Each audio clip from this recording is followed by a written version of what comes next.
Selamat datang dan salam sejahtera. Bertemu kita lagi dalam subjek pendidikan moral, tingkatan 4, unit yang ke-8, hak dan tanggungjawab warga negara. Baiklah murid-murid, dalam unit ini, murid akan dapat yang pertama, hak dan tanggungjawab sebagai warga negara berlandaskan Perlembagaan Malaysia.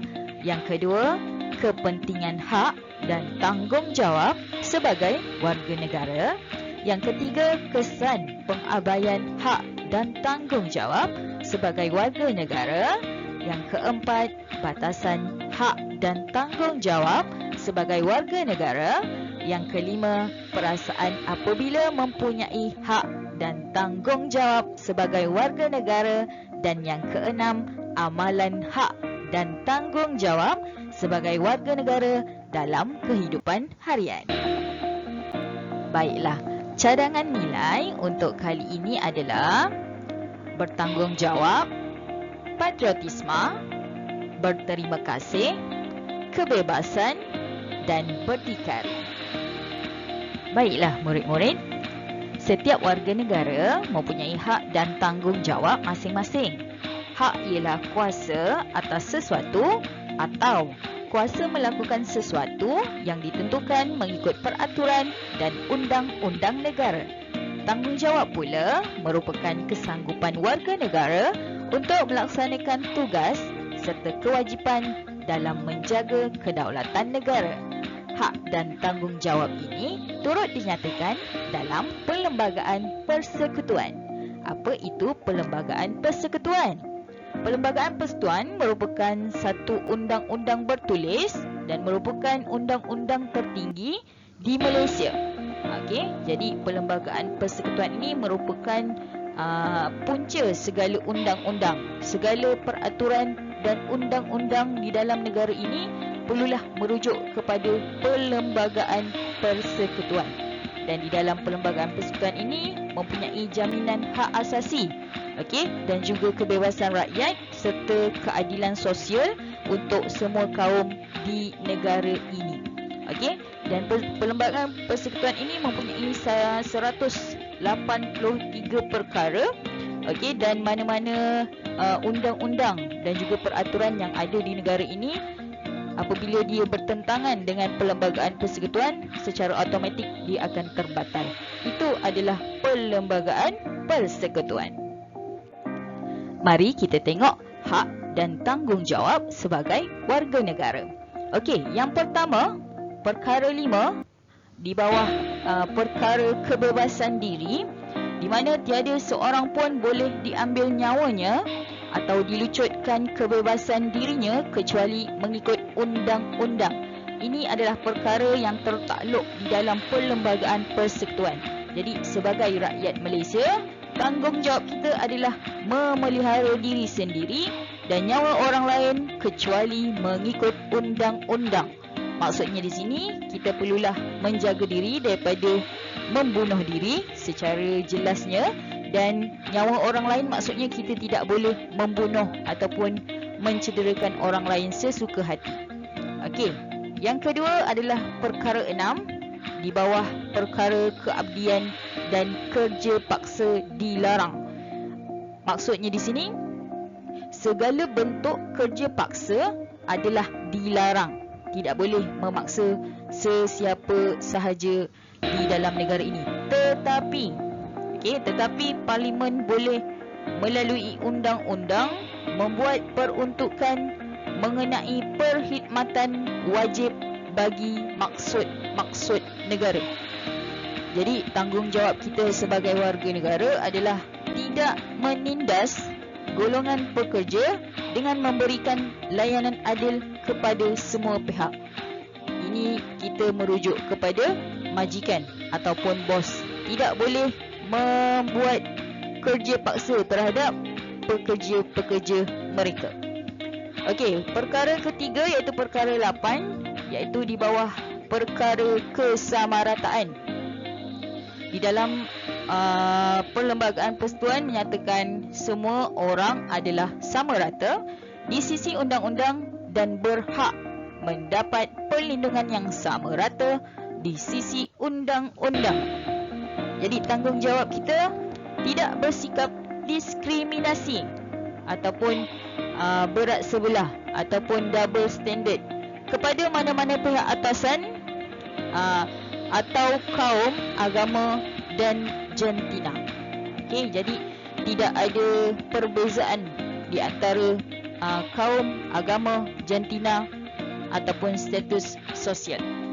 Seterusnya, perkara 10 di bawah perkara kebebasan bercakap, berhimpun dan berpersatuan. Tertakluk asal iaitu klausa 2, klausa 3 dan 4, tiap-tiap warga negara berhak kepada kebebasan bercakap dan bersuara.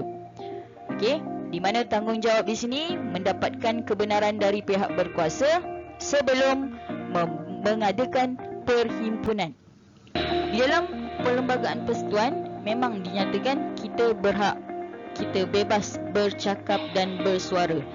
Okey, tetapi ada batasan-batasannya di mana kita perlu membuat ataupun meminta kebenaran dari pihak polis sekiranya kita mahu mengadakan sebarang perhimpunan di tempat awam.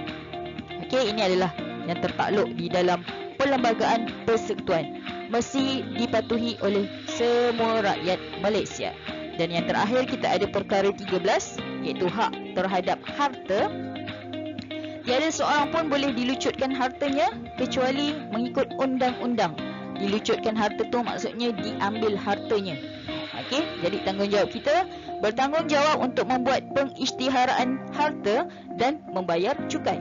So bila kita isytihar, contohnya kita beli kereta ataupun kita beli rumah, kita isytihar harta itu sebagai harta kita lah, di atas nama kita, kita yang bayar.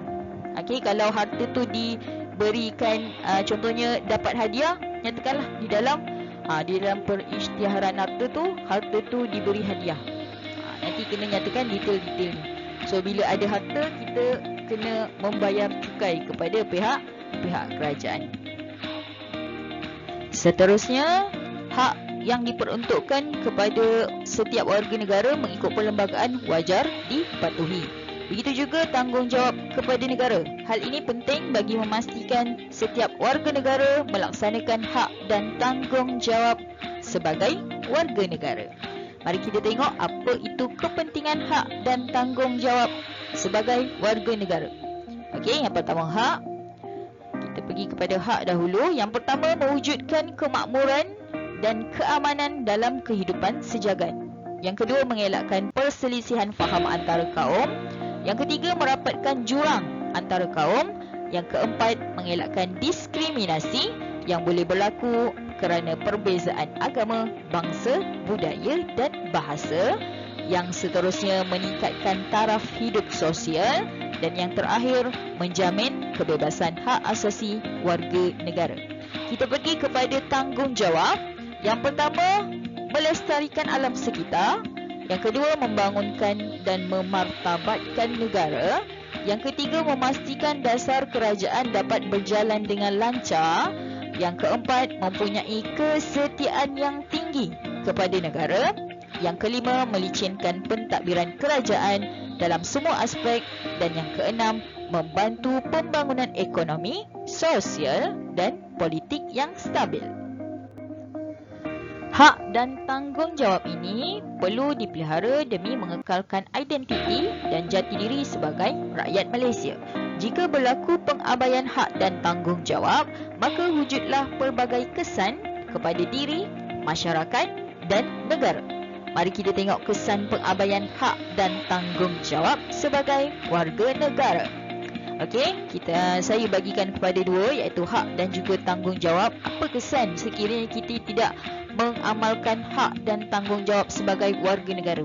Okey, kesan kepada diri, kalau hak kita tersisih daripada masyarakat, dipandang rendah oleh masyarakat. Okey, seterusnya di bawah tanggungjawab, kesan dia adalah hak asasi akan hilang, berlaku diskriminasi kepada diri.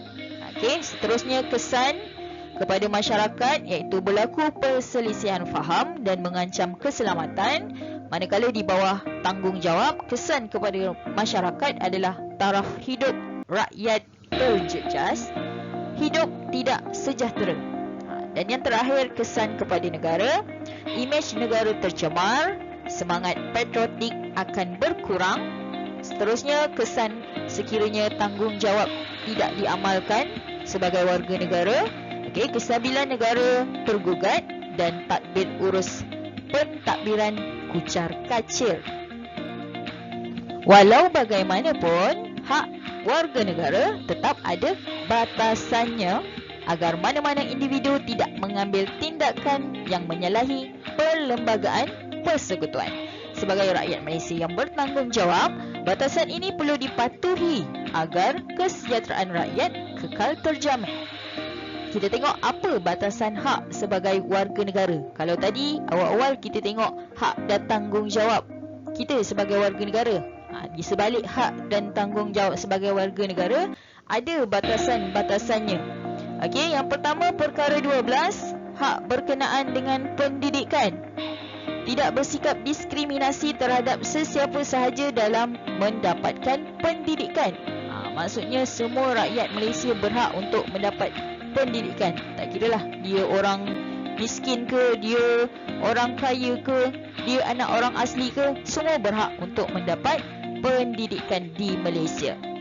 Batasan kedua, perkara 9, iaitu larangan buang negeri dan kebebasan bergerak.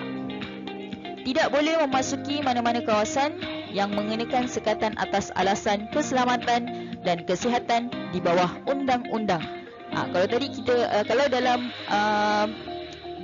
perlembagaan persekutuan, ada disebut sebagai kita bebas bergerak ke seluruh persekutuan.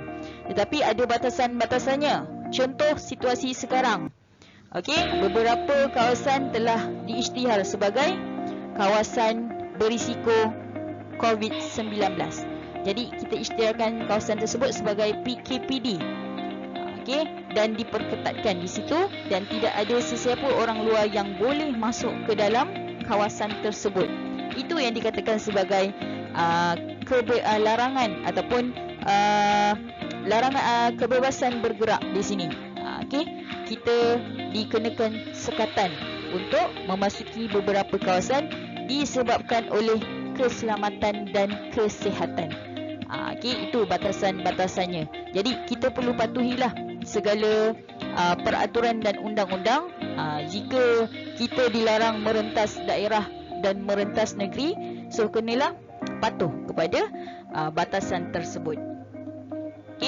Yang ketiga, perkara 10 tentang kebebasan bercakap, berhimpun dan berpersatuan. Boleh bebas bercakap, boleh bebas berhimpun, boleh bebas berpersatuan, tetapi tidak berhimpun tanpa kebenaran pihak berkuasa. Tidak boleh sesuka hati berhimpun ataupun tidak boleh sesuka hati bercakap sehingga menyentuh isu-isu sensitif. Ini batasannya. Oleh itu, setiap individu perlu mengetahui dan melaksanakan hak dan tanggungjawab sebagai warga negara di samping batasan yang perlu dipatuhi demi kesejahteraan dan keharmonian diri, masyarakat dan negara. Dengan ini, setiap warga negara akan berasa gembira dan bersyukur kerana dapat hidup dalam sebuah negara yang aman. Baiklah, sekarang kita pergi ke pengukuhan pada muka surat 111 di dalam buku teks awak. Lihat gambar di bawah yang menunjukkan kanak-kanak orang asli suku kaum Semai daripada rumpun bangsa Senoi di Malaysia sebagai salah sebuah masyarakat yang mendiami negara ini sejak berabad dahulu. Kedudukan orang asli terpelihara di bawah Akta Orang Asli 1954, iaitu Akta 134. Di situ dibagi gambar kanak-kanak orang asli. Kita tengok contoh usaha kerajaan yang menjaga hak orang asli berdasarkan Akta Orang Asli 1954, Akta 134. Seksyen 6(2)(3) dalam suatu kawasan orang asli, tiada mana-mana tanah boleh diberi milik, diberi, dipajak atau dilepaskan secara lain kepada orang-orang bukan orang asli. yang biasanya tinggal dalam kawasan orang asli atau kepada mana-mana pengusahaan perdagangan tanpa berunding dengan Pesuruhjaya. Maksudnya kita tidak boleh ambil tanah orang asli sesuka hati dan mereka pun tidak boleh sesuka hati memberi tanah kepada orang luar, orang bukan orang asli.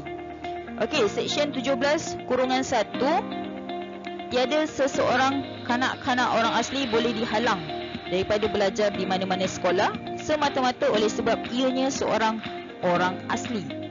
Jadi tadilah kesamaratan pendidikan, dari segi pendidikan semua berhak untuk mendapat pendidikan. Begitu juga dengan orang asli. Seksyen 19 kurungan 1A mewujudkan perkampungan orang asli dalam kawasan orang asli dan rizab orang asli, jenisnya dan kawalan mengenainya. Okey, itu adalah contoh usaha kerajaan. Kita tengok soalan pertama. Cari maklumat tentang hak orang asli. Sediakan maklumat tersebut dalam bentuk peta pemikiran yang bersesuaian. Okey, di sini saya letak satu hak orang asli. Okey, atas tu dibagi dulu tarif orang asli ataupun siapa orang asli ni. Okey, iaitu mana-mana orang yang bapanya ialah anggota kumpulan etnik orang asli yang bercakap bahasa orang asli dan lazimnya mengikut cara hidup orang asli dan adat dan kepercayaan orang asli dan termasuk seorang keturunan melalui jurai lelaki orang itu. Okey, so ini takrif siapa yang kita kategorikan sebagai orang asli. Okey, di situ ada 6 hak orang asli di bawah deklarasi PBB mengenai hak orang asli. Yang pertama, hak orang asal untuk kewarganegaraan, dapat kewarganegaraan. Yang kedua, akses kepada perkhidmatan sosial dan kesihatan. Dia juga berhak mendapat kesihatan. Hak untuk pendidikan tanpa diskriminasi pun boleh mendapat pendidikan tanpa ada double standard. Hak ke atas tanah, wilayah dan sumber yang diduduki secara tradisional. Ini berkaitan dengan tanah tadi. Hak untuk mengamalkan tradisi, budaya dan adat resam. Okey, mereka ada adat dan budaya, jadi mereka berhak untuk mengamalkan adat dan budaya tanpa ada sekatan. Dan yang terakhir, hak dan keperluan warga tua, wanita, kanak-kanak dan OKU pun sama juga macam kita orang yang bukan orang asli ni, sama juga dapat hak yang sama. Okey, so kita tengok kepada soalan nombor 2. Mengapakah hak orang asli perlu dipelihara? Jelaskan pandangan anda. Okey, di sini saya bagi beberapa pandangan. Okey, sebab apa kita kena memelihara hak orang asli ni tadi? Kerana orang asli mempunyai hak sama rata dengan warga negara yang lain. Sebab tu kita pun kena pelihara dia punya hak. Mereka tidak boleh dipinggirkan dan didiskriminasi. Mereka berhak untuk menikmati kemajuan seperti masyarakat yang lain. Ini kenapa kita perlu pelihara hak orang asli. Okey, dan yang ketiga, apakah perasaan anda apabila melihat hak orang asli terus dipelihara? Saya rasa banggalah. Sebab apa? Kerana mereka tidak dipinggirkan oleh masyarakat lain dan juga kepelbagaian adat dan budaya mereka merupakan tarikan pelancong ke Malaysia. Kalau awak tengok adat dan budaya dia sangat unik, dan kalau orang luar dia tengok tu dia rasa seronok. Ini antara kelebihan. Okey, baiklah. Sehingga bertemu lagi. Terima kasih.